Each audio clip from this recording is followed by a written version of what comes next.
तसं आप म्हणते तर नाही होणार. ते काही गोष्टी आपण चुकांमधून बघतो की बरं.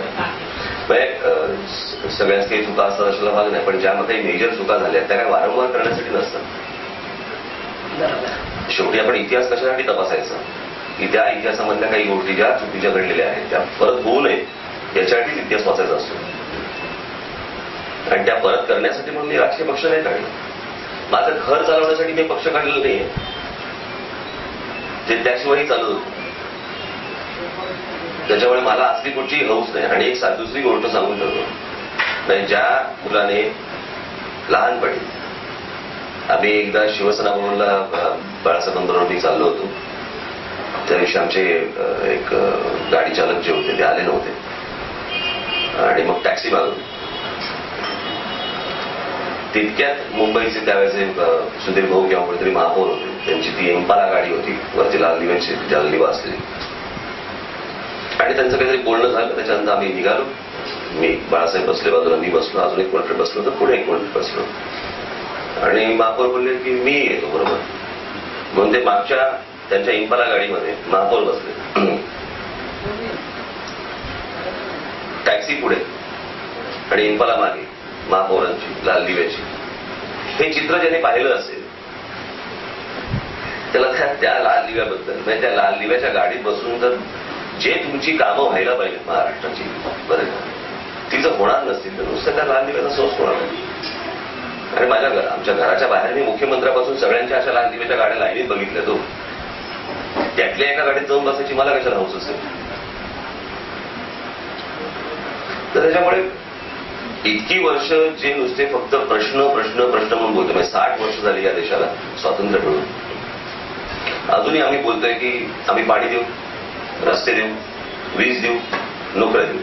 60 वर्ष निवडणुकांचा कुठेही फॉर्मॅट बदललेला नाही. आणि तो पाण्याचा प्रश्न दिवसेंदिवस गहन होत चाललाय, तो विजेचा प्रश्न दिवसेंदिवस गहन होत चाललाय, तोच रस्त्यांचा प्रश्न दिवसेंदिवस गहन होत चाललाय, तोच नोकऱ्यांचा प्रश्न तसाच होत चाललाय. म्हणजे प्रश्न सोडवण्याच्या ऐवजी प्रश्न वाढवण्यात त्यांना जास्ती मजा वाटते. आणि त्यात मला इंटरेस्ट.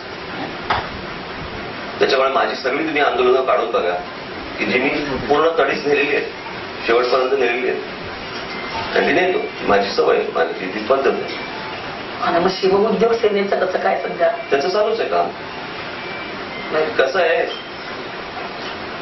कॉन्ट्रोवर्सी महत्वाची असते त्याच्या मागची.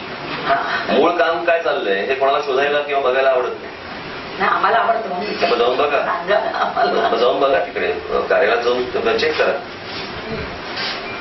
बरं का. कसं असतं, किती लोकांना आतापर्यंत रोजगार दिला, किती लोकांना आतापर्यंत नोकऱ्या दिल्या, या सगळ्या एकदा तपासून बघा.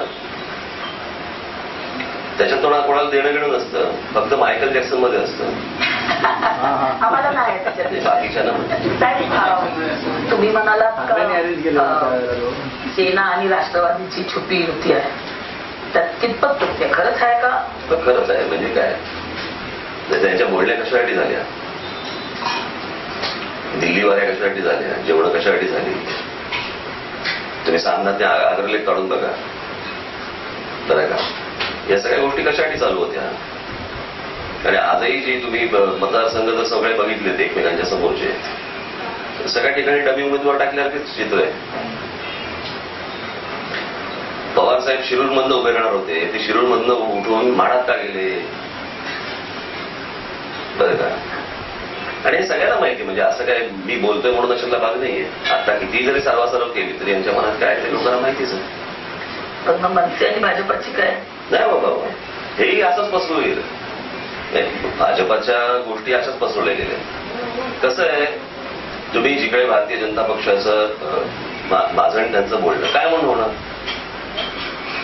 मागच्या वेळेला एके दिवशी त्यांचा जेव्हा वाद झाला, म्हणजे आत्ताच नाही, 5-6 महिन्यापूर्वी मला असं वाटतं राष्ट्रपती पदावर जेव्हा सगळा वाद झाला होता,